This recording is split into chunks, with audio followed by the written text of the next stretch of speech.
Qual a função das fundações na vida da sociedade? Hoje falamos com Luís Oliveira e vamos perceber como é possível continuar a investir e a melhorar a qualidade de vida de doentes com Parkinson. Voltamos em 10 segundos.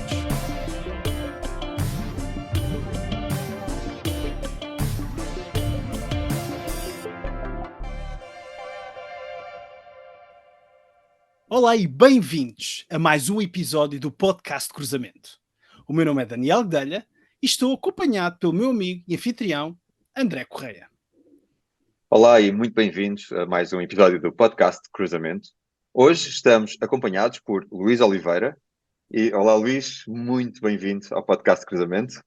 Olá, muito obrigado pelo convite. É um prazer estar aqui a conversar convosco. E vamos começar com a nossa já habitual pergunta. Em 30 segundos, quem é o Luís Oliveira?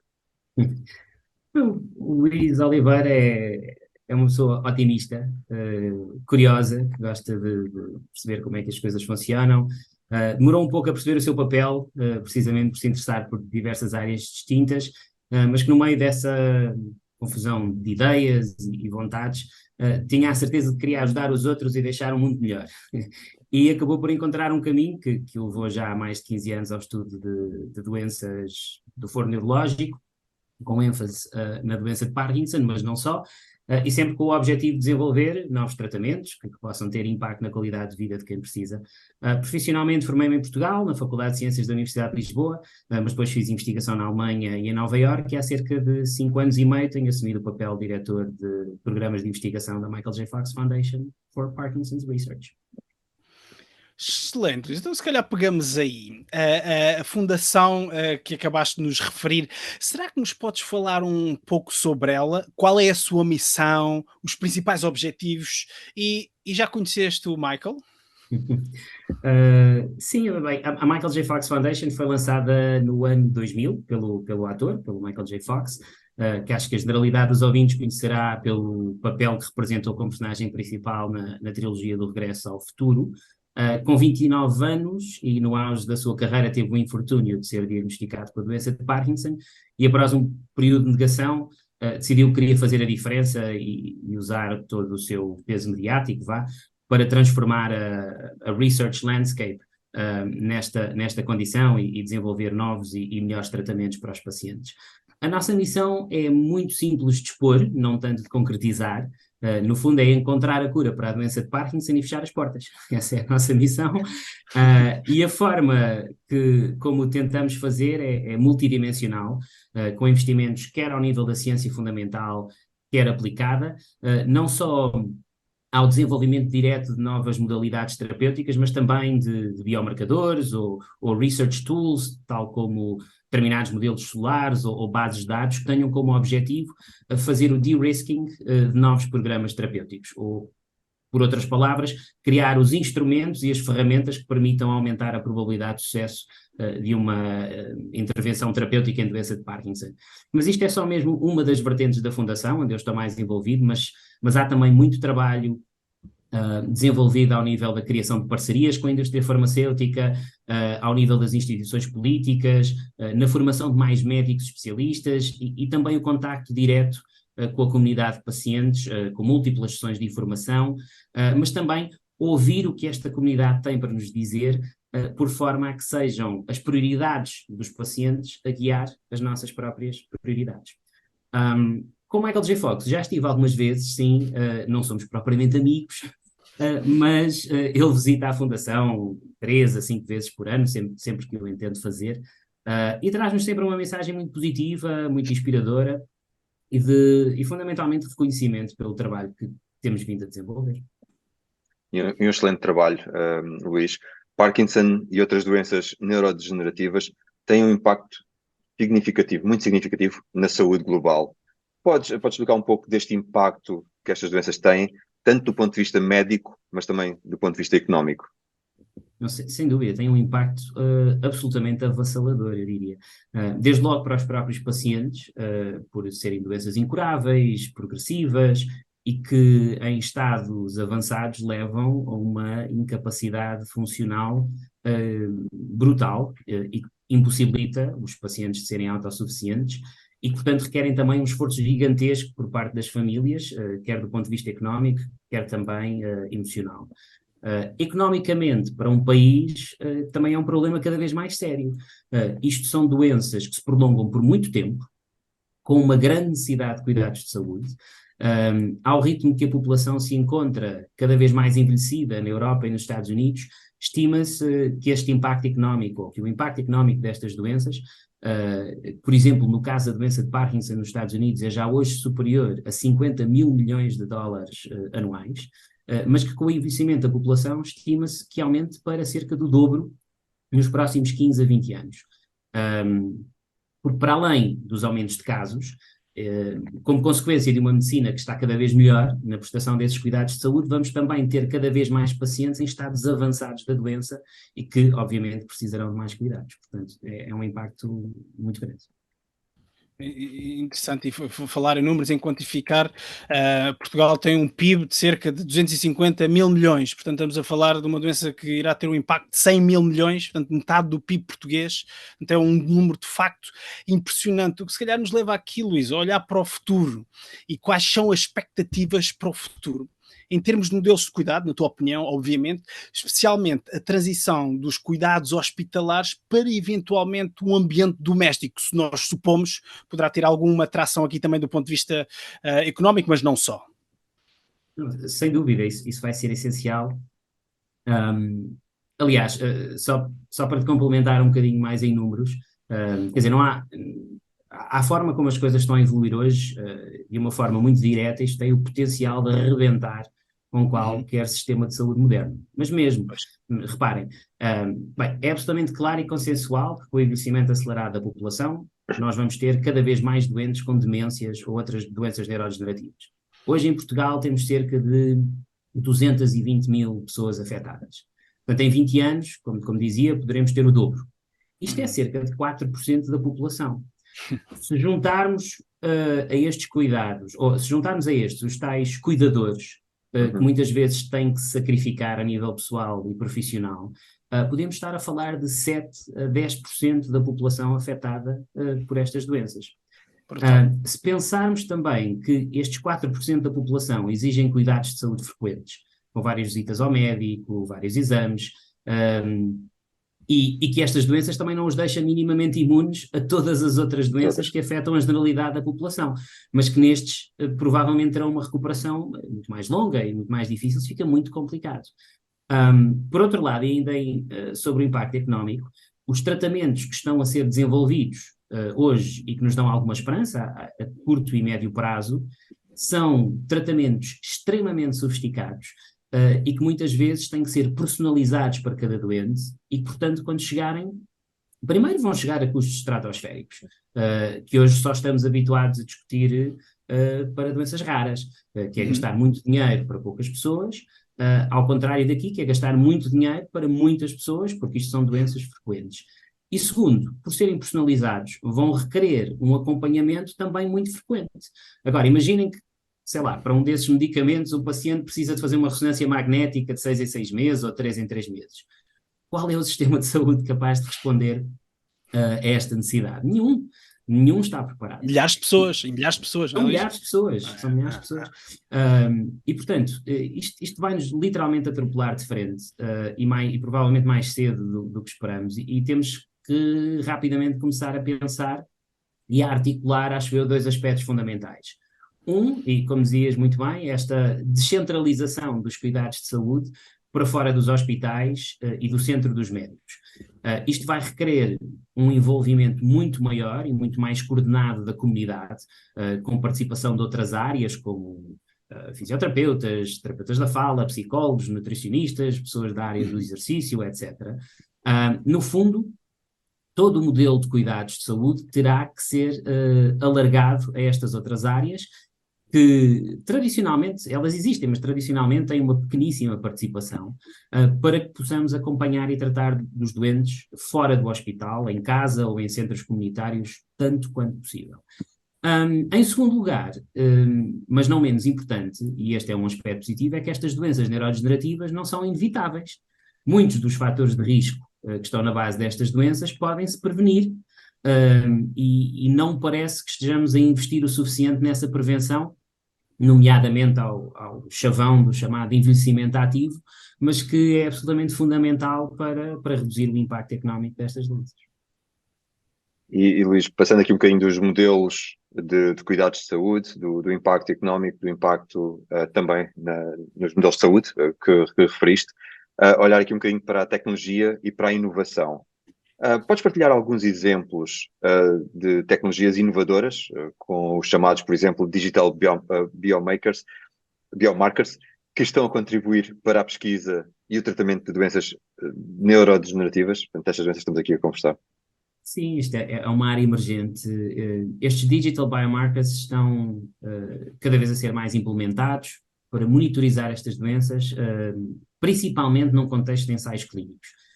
E, no fundo, tiram partido de sensores no nosso telemóvel ou com wearable devices para monitorizar determinadas características do nosso corpo, sei lá, o nível de atividade, os padrões de sono, padrões da voz, frequência cardíaca, temperatura do corpo, etc. Uma multitude de parâmetros. Com o quê? Com o objetivo de ter uma leitura que é mais detalhada e, principalmente, é uma leitura continuada de determinadas métricas que se pensam ser relevantes no contexto da doença. Este follow-up continuado resulta numa base de dados, num dataset que acaba por ser mais objetivo e quantificável do que o acompanhamento clínico e, portanto, diminui alguma dessa variabilidade que existe na avaliação clínica dos pacientes. No entanto, isto ainda é muito emergente e muitos destes métodos têm bastante ruído também, cuja relação com a progressão da doença, nomeadamente ao nível dos algoritmos utilizados, ainda não está bem estabelecida. Quer dizer, nós idealmente, para cada algoritmo, ou até eventualmente para cada update de um algoritmo já existente, teríamos que fazer um ensaio clínico para determinar essa relação com a progressão da doença. Ora, isto é extremamente dispendioso e nada prático. E portanto nós estamos nesta dificuldade porque até lá vai ser difícil que as entidades reguladoras aceitem este tipo de marcadores como endpoints primários num ensaio clínico. E portanto, para já, estes digital markers são fundamentalmente usados pelas próprias empresas farmacêuticas como marcadores exploratórios que lhes permitem ajudar na sua decisão sobre continuar ou não o ensaio clínico. Às vezes os tais clinical endpoints primários não são bem atingidos, mas se houver alguma tendência num destes digital biomarkers, pode ser o suficiente para que a empresa decida avançar o ensaio clínico para a próxima fase. Um outro ponto para dizer que, em alternativa a estes digital biomarkers passivos, digamos assim, ou seja, o nosso telemóvel ou o nosso relógio que está continuamente a monitorizar um determinado parâmetro, existem também outros que levam a uma monitorização mais ativa. Isto é, para dar um exemplo, um paciente, por exemplo, filma-se a si próprio a apertar os atacadores do sapato. E depois o algoritmo avalia a performance como essa task foi executada. Eu penso que este tipo de abordagem tem várias vantagens e vai ser mais facilmente adotada, porque penso que será mais facilmente correlacionada com atividades do dia-a-dia que exemplificam o tal nível de incapacidade de um determinado paciente. E, portanto, seguir isso ao longo de vários meses, penso que poderá trazer informação que é importante na avaliação dessas terapêuticas. E essa informação relevante está relacionada também com alguns sintomas que os doentes têm, como a lentidão, não é? A lentidão dos movimentos ou alguns tremores, e de facto a doença de Parkinson tem outras consequências também para o nosso público, também alguns já sabem, outros ficam a saber, uma das grandes consequências é que os doentes acabam por sofrer muitas quedas.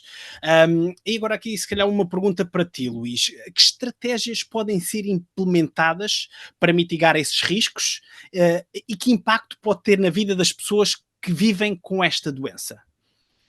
Isso é uma excelente pergunta e uma coisa que se calhar, como disseste bem, as pessoas não estão tão alerta, mas de facto a doença de Parkinson é a causa número 1 de quedas na população adulta.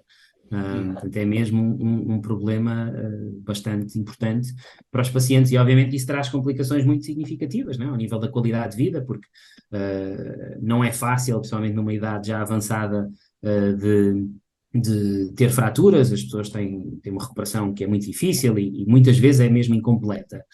Em relação às estratégias que se podem implementar, elas são fundamentalmente ao nível da reestruturação das casas, para que fiquem mais seguras e que possam minimizar esses riscos de quedas, e o exercício físico. O exercício físico é fundamental, nomeadamente ao nível da força, do equilíbrio e da flexibilidade. É mesmo a melhor estratégia que se pode ter. Começam a aparecer algumas tecnologias, alguns medical devices para tentarem ajudar nestas áreas. Dois exemplos, um projeto engraçado que avaliámos na Fundação há algum tempo e consistia numa cinta que as pessoas podiam usar normalmente, mas que tinha diversos sensores que, se detectassem que a pessoa estava numa trajetória de queda, ativavam um airbag para proteger a parte da anca e potenciais fraturas. Portanto, era uma espécie de um airbag pessoal. Ou então outro também que também vimos eram pequenos patches que emitiam pequenas vibrações, que quando colocados em áreas estratégicas do corpo tinham um efeito positivo para evitar o congelamento da marcha, que é uma das principais causas de queda. Portanto, o doente está a andar, mas de repente tem um congelamento instantâneo da marcha e, como tem a inércia já do movimento iniciado, acaba por cair.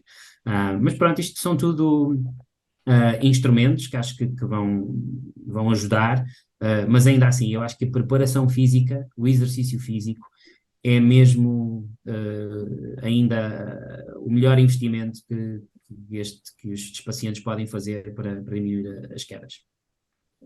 E aqui também excelentes exemplos, Luís, de como a tecnologia acaba por estar ao serviço da vida humana e a inovação a contribuir também para a melhoria de qualidade de vida de todos estes doentes. Estivemos presentes no Global Health Forum, que teve lugar aqui em Portugal, e tu participaste num painel sobre Rethinking the Innovation Pathway. Queres partilhar alguns pontos-chave debatidos nesse painel? Sim, com certeza. Isso foi uma discussão muito interessante e muito focada na forma como podemos modernizar o nosso investimento em ciência e em inovação enquanto país. A minha leitura, conhecendo um pouco das realidades europeias e americana, é que na Europa e em Portugal, através da Fundação para a Ciência e Tecnologia, tende-se a criar uma multitude de instrumentos de financiamento que não só é extremamente burocrática, mas tende a dispersar os recursos por inúmeras áreas de investigação e que financia projetos com base na qualidade individual de cada projeto, mas sem uma avaliação mais estratégica dos recursos. E, portanto, essa inovação é determinada por cada um dos investigadores individualmente. Este modelo existe na Europa e também existe nos Estados Unidos, e é importante que se mantenha, porque nós nunca sabemos qual é a investigação fundamental que vai estar na base da próxima grande revolução ao nível científico. Portanto, é essencial que este modelo se mantenha. Agora, o que os Estados Unidos fazem, e que na Europa, ou que a Europa e Portugal fazem muito pouquinho, é balancear esse modelo com outro mais top-down, onde se definem áreas estratégicas para o país e se criam organizações que têm know-how científico e autonomia que possam não só avaliar, mas também coordenar essa investigação. Isto causa sempre muita resistência, porque dá a sensação que há um grupo de carolas sem noção do que se passa no terreno a ditar as regras e decidir o que é que os outros têm que fazer. E principalmente quando esses outros são os verdadeiros especialistas, esses é que têm o know-how e estão potencialmente a resolver os problemas. Só que na verdade não é nada disso. O que é importante é, em primeiro lugar, definir então quais são essas áreas estratégicas e com uma visão progressista, mas também com objetivos tangíveis, ou seja, não vamos dizer, por exemplo, que uma área estratégica para o país é, sei lá, o espaço. por exemplo. Bem, isso por si só não é nada, não é? Ok, podemos querer investir aí no espaço, mas para fazer o quê? Quais são os objetivos? Onde é que queremos estar daqui a 10 anos? Queremos ter uma rede de satélites portugueses? Queremos construir um foguetão? Queremos ser um hub de turismo espacial, não é? Tipo, o quê? Portanto, temos de ser um pouco concretos na definição dessas áreas e nos problemas estratégicos que queremos resolver. Esses objetivos terão que ser feitos a longo prazo e por isso também requerem acordos interpartidários, de forma a que haja um compromisso de levar essas decisões até ao fim. Felizmente, o que é bom é que muito pouco destas decisões têm caráter ideológico, portanto, acho que há certamente margem para este tipo de acordos. E, portanto, o poder político precisa de um conselho consultivo para se informar com os especialistas e para tomar decisões em consciência. E depois dotar, então, grupos ou organizações que implementariam essas decisões com recursos e com autonomia. Obviamente, recurso e autonomia são dois palavrões que geram sempre muita discussão, mas reparem, nós, recursos, já sabemos que em Portugal serão sempre limitados. Para qualquer projeto que seja ambicioso, os recursos vão ser limitados, mas tudo bem. Nós temos que aprender a trabalhar com o que temos. Agora, os decisores políticos também têm que ser realistas e não colocarem lá, sei lá, 100 mil euros, que obviamente não dão para nada, e isto sim seria quase, como diz o outro, gozar com quem trabalha, não é? Portanto, tem que haver aqui um compromisso, parte a parte. Portanto, isso em primeiro. Depois a autonomia é fundamental. E eu acho que Portugal é um país altamente hierarquizado, principalmente quando se compara com os Estados Unidos, em que tudo e mais um par de botas tem que ter, ou precisa da aprovação, ou do Sr. Ministro, ou do Sr. Diretor, etc. E nós com isso estamos a desaproveitar, e em larga escala, o potencial da população, porque só temos uns cabeças e o resto apenas executa. E depois, em segundo lugar, e só para terminar de responder, então há tal ideia de que vamos ter um pequeno grupo de pessoas a ditar o que é que os outros vão andar a fazer. E isso, como eu dizia, não podia estar mais longe da realidade. Uma boa organização de gestão em ciência tem como principal papel compreender onde é que estão os pontos fortes e as oportunidades de inovação numa determinada área e estimulá-la não só através de financiamento, que seria um mecanismo direto, mas também estabelecer parcerias, atrair investimento privado ou internacional, a própria dinamização da sociedade civil, etc. Ou seja, é muito mais sobre potenciar o talento e a investigação já existente, que nos aproxima dos tais objetivos estratégicos, do que ditar o que é que os investigadores e as universidades têm que fazer. E eu acho que isto é um modelo que está muito pouco explorado na Europa e certamente em Portugal. Luís, e falaste aí de objetivos estratégicos de longo prazo, não pode ser só no curto prazo, porque estes são programas que são desenvolvidos ao longo de anos e anos e anos. E em relação mais especificamente à Fundação e aos Estados Unidos, em comparação com a Europa e Portugal, como é que depois fazem a avaliação, como é que fazem a monitorização dos resultados para se olhar para os sucessos, mas também para aquelas lições que foram aprendidas para não se voltarem a repetir? Como é que é este processo? Bom, é assim, temos a parte da avaliação dos projetos individuais, não é? Ou seja, nós quando investimos ou trabalhamos num determinado projeto, esses projetos têm obviamente objetivos que são tangíveis e, portanto, quando o projeto chega ao fim, nós temos a capacidade de perceber se atingimos ou não atingimos esses objetivos. Mas também, atenção, não atingir os objetivos não significa que o projeto tenha sido um insucesso, porque às vezes não atingimos os objetivos e sabemos, ok, não é por aqui, esta porta podemos fechar.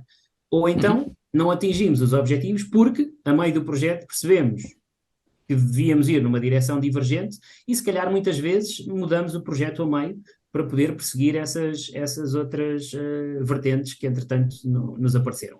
Portanto, essa avaliação é quase contínua do projeto. Depois, temos uma série de métricas mais abrangentes sobre a quantidade de publicações que estão a sair, sobre projetos onde estamos envolvidos, quantos fármacos é que estão a passar de estudos pré-clínicos para ensaios clínicos, sei lá, pronto, são assim uma série, quanto quanto investimento é que conseguimos capturar ou de empresas de venture capital ou até do governo americano em determinados programas. Portanto, isso são tudo métricas mais abrangentes que nos dão uma visão mais global de como é que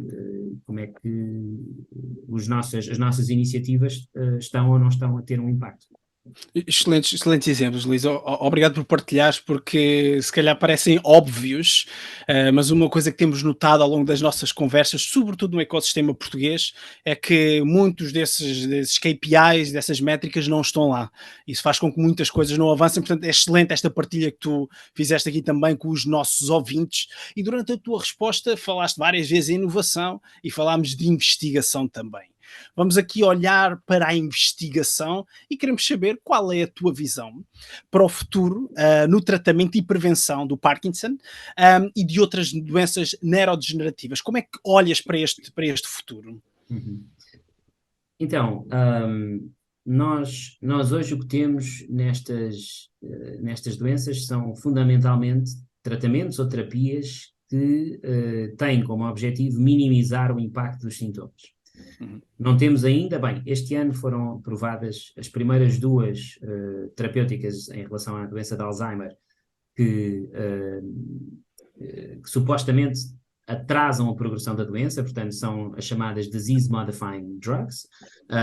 Temos visto também tivemos outra para uma forma rara de esclerose lateral amiotrófica, recentemente também este ano, e portanto nós estamos a assistir agora a uma transição, finalmente, para conseguirmos algumas terapias que mexam com os tais mecanismos moleculares da doença, para que, se não curar aqui pode ter diversos significados. Não é fácil reverter um paciente com uma doença neurodegenerativa ao estado inicial da doença. Porquê? Porque muitas vezes, quando estes sintomas começam a aparecer, já existe uma degeneração bastante elevada ou importante do tecido cerebral e, portanto, isso limita-nos muito em restaurar essa funcionalidade. Mas, tendo em conta que estas doenças têm uma progressão relativamente lenta, se nós conseguíssemos atrasar ainda mais essa progressão ou até, eventualmente, pará-la, isso poderia ser considerado já também curativo, não é? Portanto, o que nós estamos a assistir é, finalmente, terapias a aparecerem nesta categoria de modificar a progressão da doença. Na doença de Parkinson ainda não temos nenhuma, mas existem vários estudos clínicos com diferentes abordagens, portanto teremos que esperar para ver se tem algum efeito clínico ou não. Depois, portanto, essa é uma parte, temos essas novas modalidades farmacológicas que nos permitam alterar os mecanismos moleculares da doença. A outra é quando intervir. E, como eu dizia, quando as pessoas começam a ter o sintoma, a nível de degeneração, já é um pouco tarde. Mas se nós conseguíssemos identificar estas pessoas que, no fundo, já têm a doença do ponto de vista biológico, ou seja, os mecanismos moleculares da doença já estão a acontecer, mas ainda não há um diagnóstico clínico, a pessoa ainda não tem sintomas, se nós conseguíssemos identificar essas pessoas de uma forma abrangente e fácil, então poderíamos começar a explorar terapias de prevenção, ou seja, terapias que lá está, atrasassem ou parassem a progressão da doença, mas numa altura precoce, onde a doença, na verdade, ainda nem se manifesta. Isso seria absolutamente transformador. No caso da doença de Parkinson, como eu disse, não temos ainda este tipo de terapias, mas tivemos este ano, num trabalho que eu liderei na Fundação, a apresentação ou validação do primeiro biomarcador de doença de Parkinson, que precisamente tem essa capacidade de identificar indivíduos com acima de 90% de precisão ou de exatidão, de já terem esses mecanismos moleculares de doença de Parkinson a acontecer anos antes dos sintomas aparecerem. Luís, e pegando nesse tema, deixamos agora um bocadinho aqui a doença de Parkinson, mas muito do que disseste aplica-se ao próximo tema também, são as doenças raras. Tocando agora, e sabemos que és um embaixador também das doenças raras, gostavas de falar-nos um pouco sobre a VATP Alliance? Sim, é verdade. Com grande infelicidade tive o meu filho diagnosticado no início deste ano com uma doença genética ultra rara. O primeiro artigo de investigação a associar este gene em específico com uma condição humana foi apenas publicado em setembro do ano passado. Portanto, é tudo muito Muito recente. recente. E foi extremamente duro porque não há nenhuma informação e não só informação, não há mesmo conhecimento sobre esta nova condição. Os médicos nunca tinham ouvido falar da doença, não conhecíamos outras famílias que estivessem a passar pela mesma situação, e portanto não tínhamos propriamente um plano, apesar de termos um diagnóstico, estávamos na mesma, às escuras, sobre as implicações desta condição para o meu filho e para o nosso futuro. E em maio deste ano decidimos nós próprios tomar as rédeas da coisa, como se costuma dizer, e lançarmos aquela que é a primeira Patient Advocacy Organization para doenças relacionadas com o VATPase, que é o complexo proteico afetado no caso do meu filho, e que tem, no fundo, três objetivos primordiais. O primeiro de construção de uma comunidade, de apoio a essa comunidade e partilha de conhecimento, porque principalmente nestas situações de doenças raras, os especialistas são os pacientes e as famílias, esses são os que acabam por obter mais informação. E depois, ao nível de investigação, perceber um pouco melhor os mecanismos moleculares dessa doença e, em segunda linha, desenvolver então terapêuticas e novos tratamentos, seja desenvolvimento de novos tratamentos ou utilizar, porventura, moléculas e tratamentos que já existem no mercado, mas validar a sua eficácia neste caso. E tem sido, pronto, é uma jornada curta, não é? Como eu disse, começou em maio, mas tem sido já bastante produtiva, nomeadamente ao nível da construção dessa comunidade.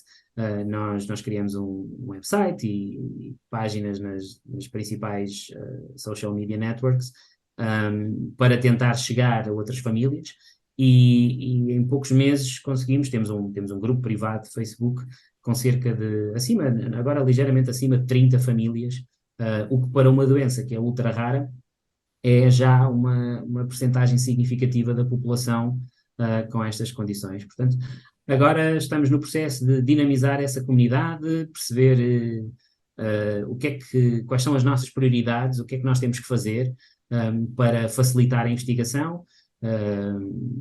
Provavelmente algumas dessas prioridades terão a ver com criar um patient registry, tentar fazer um estudo natural, um estudo da história natural da doença, de preferência retrospectivo, mas também prospectivo, porque isso é importante para as empresas farmacêuticas terem como comparativo, se porventura tiverem alguma terapêutica ou algum tratamento que possa vir a funcionar aqui.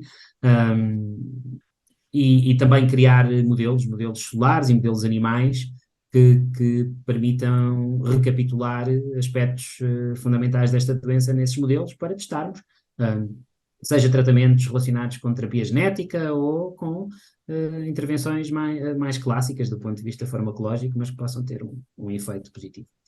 Portanto, é uma jornada que estamos agora a começar. Jornada que estão a começar, Luís, e uma excelente jornada. Nós estamos agora a terminar o nosso episódio. Queremos deixar-te aqui, Luís, uma mensagem de um obrigado por fazeres acontecer, por representares Portugal lá fora e também pelo importante trabalho que tens feito nas várias áreas em que tens envolvido. Hoje estivemos como convidado Luís Oliveira, que partilhou connosco vários conceitos muito importantes, como falámos da Fundação Michael J. Fox, dos enormes impactos económicos que as doenças neurodegenerativas podem ter na sociedade, nos pacientes, nos doentes e na sociedade, e como a tecnologia e a inovação estão mais acessíveis aos doentes e cuidadores, e estes podem ajudar a melhorar a sua qualidade de vida. Luís, a última pergunta. Caso os nossos ouvintes queiram saber mais sobre ti, onde é que podem encontrar online? Podem me encontrar no LinkedIn, também tenho minha conta Twitter também está disponível e eu tento responder normalmente a todas as mensagens que recebo, portanto, certamente conseguem contactar comigo em alguma dessas formas. Luís, muito obrigado, foi uma conversa extremamente interessante. Obrigado por ter aceito o nosso desafio. Quanto a nós, Obrigado eu pelo interesse, acho que foi extremamente engraçado e é sempre um privilégio poder partilhar o que fazemos e de alguma maneira contribuir para estas discussões coletivas. muito obrigado. Quanto a nós, podem também encontrar-nos no nosso website, nas redes sociais, como LinkedIn, YouTube ou Twitter, e também no Instagram. Convidamos todos aqueles que nos ouvem e nos veem a subscrever a nossa newsletter e também o nosso canal de YouTube. Despeço-me e até à próxima conversa. Até breve.